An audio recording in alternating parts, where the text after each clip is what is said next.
कैसे होगा कलयुग का अंत? क्या है श्री कृष्ण की भविष्यवाणी? सतयुग में शिव, त्रेता में राम, द्वापर में श्री कृष्ण और कली काल में भगवान बुद्ध हिंदू धर्म के केंद्र में हैं। परंतु श्री कृष्ण के धर्म को भूत, वर्तमान और भविष्य का धर्म बताया गया है। श्री कृष्ण का जीवन ही हर तरह से शिक्षा देने वाला है। महाभारत और गीता विश्व की अनुपम कृति है। महाभारत हिंदुओं का ही नहीं, समस्त मानव जाति का ग्रंथ है। इससे प्रत्येक मानव को एक अच्छी शिक्षा और मार्ग मिल सकता है। महाभारत में जीवन से जुड़ा ऐसा कोई सा भी विषय नहीं है जिसका वर्णन ना किया गया हो और जिसमें जीवन का कोई समाधान ना हो। महाभारत में देश, धर्म, न्याय, राजनीति, समाज, योग, युद्ध, परिवार, ज्ञान, विज्ञान, अध्यात्म, तकनीकी आदि समस्त विषयों का वर्णन मिल जाता है। वर्तमान युग में महाभारत के एक प्रसंग से आज का मानव कुछ सीख ले सकता है। यह प्रसंग उस वक्त का है जबकि पांचों पांडवों को वनवास हो गया था। वनवास जाने से पूर्व पांडवों ने भगवान श्री कृष्ण से कहा, हे श्री कृष्ण, अभी यह द्वापर का अंत काल चल रहा है। आप हमें बताइए कि आने वाले कलयुग में कली काल की चाल या गति क्या होगी, कैसे होगी। श्री कृष्ण कहते हैं, तुम पांचों भाई वन में जाओ और जो कुछ भी दिखे वह आकर मुझे बताओ, मैं तुम्हें उसका प्रभाव बताऊंगा। पांचों भाई वन में चले गए। वन में उन्होंने जो देखा उसको देखकर वे आश्चर्यचकित रह गए। आखिर उन्होंने वन में क्या देखा और श्री कृष्ण ने क्या जवाब दिया? पांचों भाई जब वन में रहने लगे तो एक बार चारों भाई अलग अलग दिशाओं में वन भ्रमण को निकले। युधिष्ठिर भ्रमण पर थे तो उन्होंने एक जगह पर देखा कि किसी हाथी की 2 सूंड हैं। यह देखकर युधिष्ठिर के आश्चर्य का ठिकाना न रहा। अर्जुन दूसरी दिशा में भ्रमण पर थे। कुछ दूर जंगल में जाने पर उन्होंने जो देखा उसे देखकर वे आश्चर्य में पड़ गए।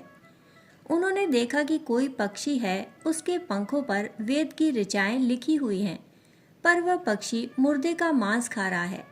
दोनों ही भाइयों की तरह भीम ने भी कुछ आश्चर्यजनक देखा। उन्होंने देखा कि गाय ने बछड़े को जन्म दिया। जन्म के बाद वह बछड़े को इतना चाट रही है कि बछड़ा लहूलुहान हो गया। सहदेव ने चौथा आश्चर्य देखा कि 6-7 कुएं हैं और आसपास के कुओं में पानी है, किंतु बीच का कुआं खाली है। बीच का कुआं गहरा है, फिर भी पानी नहीं है। उन्हें यह देखकर घोर आश्चर्य हुआ कि ऐसा कैसे हो सकता है। और नकुल ने भी एक आश्चर्यजनक घटना देखी। उन्होंने देखा कि एक पहाड़ के ऊपर से एक बड़ी सी शिला लुढ़कती हुई चली आती है और कितने ही वृक्षों से टकराकर उनको नीचे गिराते हुए आगे बढ़ जाती है। विशालकाय वृक्ष भी उसे रोक न सके। इसके अलावा वह शिला कितनी ही अन्य शिलाओं के साथ टकराई, पर फिर भी वह न रुकी। अंत में एक अत्यंत छोटे से पौधे का स्पर्श होते ही वह स्थिर हो गई। पांचों भाइयों ने अपने देखे गए दृश्य की चर्चा की और शाम को श्री कृष्ण को अपने अनुभव सुनाए। सबसे पहले युधिष्ठिर ने कहा कि मैंने तो पहली बार 2 सूंड वाला हाथी देखा। यह मेरे लिए बहुत ही आश्चर्यजनक था। तब श्री कृष्ण कहते हैं, हे धर्मराज, अब तुम कली काल की सुनो। कलयुग में ऐसे लोगों का राज्य होगा जो दोनों ओर से शोषण करेंगे, बोलेंगे कुछ और करेंगे कुछ, मन में कुछ और कर्म में कुछ। ऐसे ही लोगों का राज्य होगा। युधिष्ठिर के बाद अर्जुन ने कहा कि मैंने जो देखा वह तो इससे भी कहीं ज्यादा आश्चर्यजनक था। मैंने देखा कि एक पक्षी के पंखों पर वेद की ऋचाएं लिखी हैं और वह पक्षी मुर्दे का मांस खा रहा है। तब श्री कृष्ण कहते हैं, इसी प्रकार कलयुग में ऐसे लोग रहेंगे जो बड़े ज्ञानी और ध्यानी कहलाएंगे। वे ज्ञान की चर्चा तो करेंगे परंतु उनके आचरण राक्षसी होंगे। बड़े पंडित और विद्वान कहलाएंगे, किंतु वे यही देखते रहेंगे कि कौन सा मनुष्य मरे और हमारे नाम से संपत्ति कर जाए। हे अर्जुन, संस्था के व्यक्ति विचारेंगे कि कौन सा मनुष्य मरे और संस्था हमारे नाम हो जाए। हर जाति धर्म के प्रमुख पद पर बैठे विचार करेंगे कौन कब किस पद से हटे और हम उस पर चढ़ जाएं। चाहे कितने भी बड़े लोग होंगे, किंतु उनकी दृष्टि तो धन और पद के ऊपर ही रहेगी। ऐसे लोगों की बहुतायत होगी, कोई कोई विरला ही संत पुरुष होगा। अर्जुन के प्रश्न के उत्तर के बाद भीम ने अपना अनुभव सुनाया। भीम ने कहा कि मैंने देखा कि गाय अपने बछड़े को इतना चाटती है कि बछड़ा लहूलुहान हो जाता है। तब श्री कृष्ण कहते हैं, कलयुग का मनुष्य कलयुग में बालकों के लिए ममता के कारण इतना करेगा कि उन्हें अपने विकास का अवसर ही नहीं मिलेगा। मोह माया में ही घर बर्बाद हो जाएंगे। किसी का बेटा घर छोड़कर साधु बनेगा तो हजारों व्यक्ति दर्शन करेंगे, किंतु यदि अपना बेटा साधु बनता होगा तो रोएंगे कि मेरे बेटे का क्या होगा। इतनी सारी ममता होगी कि उसे मोह माया और परिवार में ही बांध कर रखेंगे और उसका जीवन वहीं खत्म हो जाएगा। भीम के बाद सहदेव ने पूछा, हे श्री कृष्ण, मैंने जो देखा उसका क्या अर्थ है? मैंने यह देखा कि 5-7 भरे कुओं के बीच का कुआं एकदम खाली है, जबकि ऐसा कैसे संभव हो सकता है? तब श्री कृष्ण कहते हैं, कलयुग में धनाढ्य लोग लड़के लड़की के विवाह में, मकान के उत्सव में, छोटे बड़े उत्सवों में तो लाखों रुपए खर्च कर देंगे, परंतु पड़ोस में ही यदि कोई भूखा प्यासा होगा तो यह नहीं देखेंगे कि उसका पेट भरा या नहीं। उनका अपना ही सगा भूख से मर जाएगा और वे देखते रहेंगे।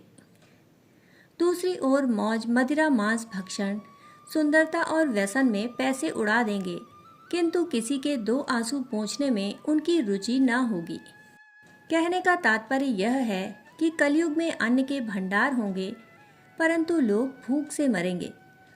सामने महलों बंगलों में ऐशो आराम चल रहे होंगे, परंतु पास की झोपड़ी में आदमी भूख से मर जाएगा। एक ही जगह पर असमानता अपने चरम पर होगी। सहदेव के बाद नकुल ने श्री कृष्ण को बताया कि मैंने भी एक आश्चर्य देखा। वह यह कि एक बड़ी सी चट्टान पहाड़ पर से लुढ़की, वृक्षों के तने और चट्टानें उसे रोक ना पाए, किंतु एक छोटे से पौधे से टकराते ही वह चट्टान रुक गई। तब श्री कृष्ण ने कहा, कलयुग में मानव का मन नीचे गिरेगा, उसका जीवन पतित होगा। यह पतित जीवन धन की शिलाओं से नहीं रुकेगा, ना ही सत्ता के वृक्षों से रुकेगा, किंतु हरि नाम के एक छोटे से पौधे से, हरि कीर्तन के एक छोटे से पौधे से मनुष्य जीवन का पतन होना रुक जाएगा। भगवान कल्कि कलयुग के अंत में धरती पर अवतार लेंगे और अधर्म को नष्ट करेंगे। भगवान कल्कि के आने के बाद सत्य और धर्म की पुनः स्थापना होगी। पुराणों में कलयुग के अंत में लोगों की औसत आयु कम हो जाएगी। श्री कृष्ण ने अन्य भविष्यवाणियां भी की हैं, जैसे कि कलयुग में स्त्रियां पुरुषों के गलत कार्यों में सहयोग करेंगी और लोग धार्मिक कार्यों से दूर हो जाएंगे। अंत में इस घोर कलिकाल से बचने का एकमात्र तरीका यह है कि व्यक्ति को वेदों की ओर लौट आना होगा और हर समय हरि कीर्तन करके खुद को सुरक्षित रखना होगा। जो व्यक्ति धर्म से विमुख होकर रहेगा, वह कहीं भी कभी भी अकाल मृत्यु को प्राप्त होगा या हर समय दुखों और संकटों से घिरा रहेगा।